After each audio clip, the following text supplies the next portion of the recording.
बोलो। तुमने बेईमानी की हदें तोड़ दी, लोगों का खून चूसा, रिश्वतें खाई।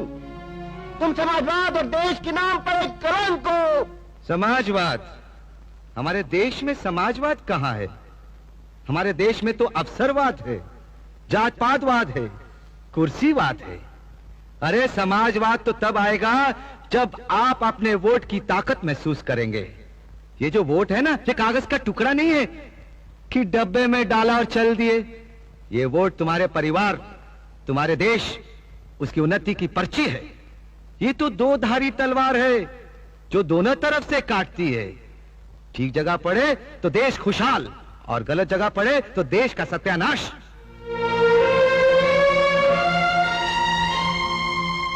अरे भाइयों, हम तो आपसे एक सवाल पूछते हैं। जब आप अपनी बहन या बिटिया की शादी तय करते हैं तो पहले अच्छा लड़का ढूंढते हैं, अच्छा खानदान देखते हैं, उसके गुण और अवगुण देखते हैं, तब जाकर कन्या की शादी करते हैं। वोट भी तो तुम्हारी बहन और बिटिया है ना, उसको किसी को भी उठाकर दे देते हो। अरे भाई, ये वोट तो भरोसेमंद और ईमानदार को देना चाहिए, मगर आप लोग क्या करते हैं? बेचते हैं अपना वोट, वोट का ब्लैक मार्केट करते हैं। जिसने ज्यादा पैसे दिए उसे दे दिया। वोट तो ऐसे बांटते हो जैसे वोट सड़क पर मिलता है। कभी किसी दोस्त को दे दिया, कभी अपनी जात वाले को दे दिया, और कभी बेच दिया। अरे हम तो कहते हैं जो वोट बेचता है वो भी बेईमान है, जो वोट खरीदता है वो भी बेईमान है। तो फिर किस मुंह से हमें बेईमान कहते हो? हाँ, अरे अगर बेईमान लोग सरकार बनाएंगे तो सरकार तो बेईमान बनेगी ही। तो फिर चिल्लाते काहे को कि डाउन डाउन मुर्दाबाद? जिस दिन तुम वोट खरीदने वाले को अपनी चौखट से धक्का मारकर बाहर निकाल दोगे, उस दिन ये सब कुछ ठीक हो जाएगा। अब देखो, हमारे इन उप मुख्यमंत्रियों को, इन बेईमानों को किसने भेजा? ये आप ही के लोगों के भेजे हुए हैं ना। अब ये बेईमानी नहीं करेंगे तो क्या करेंगे? आज से 5 साल बाद जब इनको इलेक्शन लड़ना पड़ेगा तो ये पैसा कहां से लाएंगे? अरे यहीं से तो लाएंगे ना। अरे बोलिए बोलिए। आप कहते हैं कि हमने रिश्वत ली है, बेईमानी की है। अरे हम कहते हैं हाँ हमने रिश्वत खाई है। कोई कहता है 12 करोड़, कोई कहता है 15 करोड़, कोई 16। आप जानते हैं हमने कितना कमाया है? हाँ, 62 करोड़। 62 करोड़, 60 और 2। हाँ, अरे ना सोचिए तो सही, अगर 6 महीने में हमने 62 करोड़ रुपया कमाया है तो हमसे पहले इतने लोगों ने इतने सालों में कितने करोड़ कमाए होंगे? हाँ? हिसाब लगा सकते हैं आप? अरे जब आप हमारा हिसाब नहीं लगा सके तो उन लोगों का हिसाब कैसे लगा सकते हैं? अरे हम तो कहते हैं उन लोगों से हिसाब मांगो, हम तुम्हारे साथ हैं, हम भी मिलकर हिसाब मांगेंगे। क्यों? क्योंकि अब हमें पता चल चुका है कि ये रुपया, ये पैसा कमाने का तरीका कौन से रास्ते से होता है। हाँ, बेईमानी का पैसा किस रास्ते से कमाया जाता है, ये अब हमें पता चल चुका है।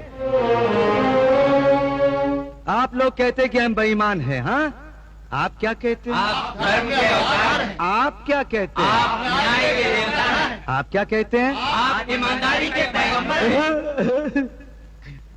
कोई कहता है हम न्याय के देवता हैं, कोई कहता है कि हम धर्म के अवतार हैं, कोई कहता है ईमानदारी के पैगंबर हैं, मगर हम क्या हैं?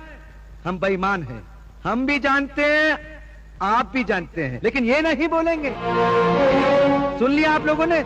क्योंकि हम इनका कच्चा चिट्ठा जानते हैं ना, इनका बांडा फोड़ सकते हैं। इसलिए तो हम इन बेईमानों के मुखिया बन गए। पर हमारी बेईमानी की कमाई गई कहां? क्या हम निकल गए? अरे हराम का पैसा तो कोर्ट बंद के सामने फूटता है, हमारे सामने भी फूट सकता था। हमारी बिटिया की शादी हुई, हाँ? क्या हमें पता था? क्या हमने 10-20 लाख रुपए का तोहफा दे दिया? क्या 10-20 लाख रुपया दहेज में दे दिया? नहीं। उसमें सरकारी बैंड बाजा बजा? नहीं। सरकारी गाड़ियां भागी? सरकारी पेट्रोल फूका? नहीं। क्या उसमें पुलिस या सरकारी अफसर चपरासियों की तरह इधर उधर भागते रहे? नहीं। किसी को कानो कान खबर भी ना हुई, हमें भी नहीं पता चला। शादी होने के बाद हमें पता चला कि हमारी बिटिया की शादी हुई। क्यों? आप पूछिए तो सही, क्यों? इसलिए कि वो मुख्यमंत्री राम अवतार की बेटी की शादी नहीं, बल्कि राम अवतार हज्जाम की बेटी की शादी हुई थी। हमारे बेटे ने खुद गरज लोगों के चक्कर में आके शादी कर ली, तो क्या हमें 10-20 लाख रुपया दहेज में मिल गया? क्या हमने अपने बेटे को 10-20 कंपनियों का मैनेजिंग डायरेक्टर बना दिया? नहीं, हमने उसे घर से बाहर निकाल दिया। पूछो क्यों? क्योंकि हम अपने पूरे देश में बेटावाद चालू नहीं करना चाहते। भारतीय राजनीति में ज्यादातर मुख्यमंत्री और मंत्रियों के बेटे से ही बेईमानी शुरू होती है। गांधी मैदान और रेलवे स्टेशन तक गिरवी रख देते हैं भगवान जी की दया से, जगन्नाथ जी की दया से। मगर हमने वो रास्ता ही बंद कर दिया। ना बेटा घर में रहेगा, ना बेईमानी शुरू होगी। अरे हमने बहुत बड़ा त्याग किया है मुख्यमंत्री बनने के लिए। आपको पता है कि हमारे कमालपुर में अस्पताल नहीं है। हमारी छोटी बिटिया बगैर दवा दारू के तड़प तड़प कर मर गई। अरे अगर हम बेईमान होते तो उसके इलाज के लिए उसे रूस भेजते, उसे अमेरिका भेजते। वो मर गई। मगर हमारी अपनी पत्नी ने उसका अंतिम क्रियाक्रम भी हमें नहीं करने दिया, क्योंकि वो ये नहीं चाहती थी कि उसकी बेटी की लाश को हम जैसे बेईमान बाप का हाथ भी लगे, हमारा साया भी पड़े।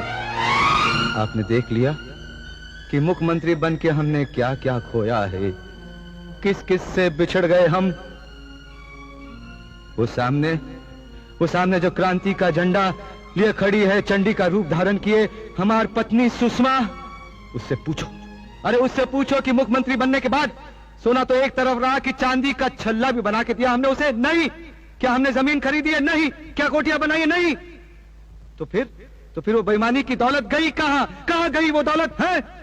भाइयों, हमने उस कमाई का एक पैसा भी खर्च नहीं किया है। एक एक पैसे का हिसाब है हमारे पास। क्यों जानते हो क्यों? क्योंकि हम अपनी पत्नी को अच्छी तरह जानते हैं। हमें पता था कि एक दिन वो हम पर जनता की फौज लेकर चढ़ उठेगी, इसलिए एक एक पैसे का हिसाब हमने तैयार रखा है। उसे जनता के सामने शर्मिंदा नहीं होने देंगे हम।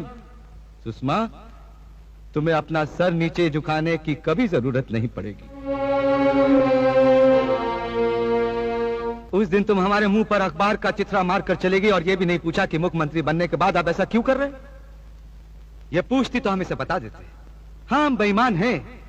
हमने बेईमानों के साथ बेईमानी की है। अरे डाकुओं के घर में डाका डाला है। हम ये नहीं कहते कि राजनीति में सब बेईमान है, खराब है। नहीं, बहुत से शरीफ लोग हैं, ईमानदार लोग हैं। हम इस मन से यही कहना चाहते हैं कि उन ईमानदार लोगों की जय जयकार करो, उन्हीं को वोट दो, उन्हीं की सरकार बनाओ और लोकतंत्र के हाथ मजबूत करो। पर वो ईमानदार लोग भीख का प्याला लेकर वोट मांगने के लिए तुम्हारे दरवाजे पर नहीं आएंगे। अरे तुम्हें जाना पड़ेगा उनके दरवाजे पर अपना वोट लेकर और उनसे विनती करनी पड़ेगी कि हमारा वोट स्वीकार करो। वो देखिए, आपके सामने बाल मुकुंद त्रिपाठी खड़े हैं। आधी जवानी आजादी की लड़ाई लड़ते लड़ते अंग्रेजों की जेल में कट गई, मगर देश आजाद होने के बाद पॉलिटिकल पेंशन नहीं ली उन्होंने, मकान नहीं लिया, जमीन नहीं ली। अवसरवादी लोग और बेईमान लोगों ने धक्के मार मार के इन्हें अपने घर में बंद कर दिया। अरे ऐसे लोगों को घर से बाहर निकालो, विधानसभा और लोकसभा में भेजो, इसी में देश का कल्याण है। आप लोगों में यही तो खराबी है। कोई बड़ी बड़ी बातें करे, मीठी मीठी अच्छी अच्छी बातें करे, आप धनाधन तालियां बजाना शुरू कर देते हैं, सुनकर खुश हो जाते हैं। ये ताली बजाना बंद करो, ये ताली बजाने का वक्त नहीं है। अरे आपके इस सीधेपन का तो लोग फायदा उठाते हैं। पहले हमसे पूछो, ए राम अवतार, वो 62 करोड़ रुपया कहां है? वो 62 करोड़ हम बैंक में रखा है और ये रही उस बैंक के लॉकरों की चाबियां। 62 करोड़ बैंक में है। अब कहो कि हम बेईमान हैं, रिश्वतखोर हैं, धोखेबाज हैं, बोलो। अगर लोगों को कुर्सी पर बिठाने का हक आप लोगों के पास है तो उनको कुर्सी से घसीट कर नीचे फेंकने का हक भी, ताकत भी आप लोगों के पास होनी चाहिए। ये रही आपकी कुर्सी और ये रही बैंक के लॉकरों की चाबियां। अरे भैया, हम तो एक नाई हैं। हमारा पेशा आदमी के शरीर की गंदगी को दूर करना है, साफ करना है।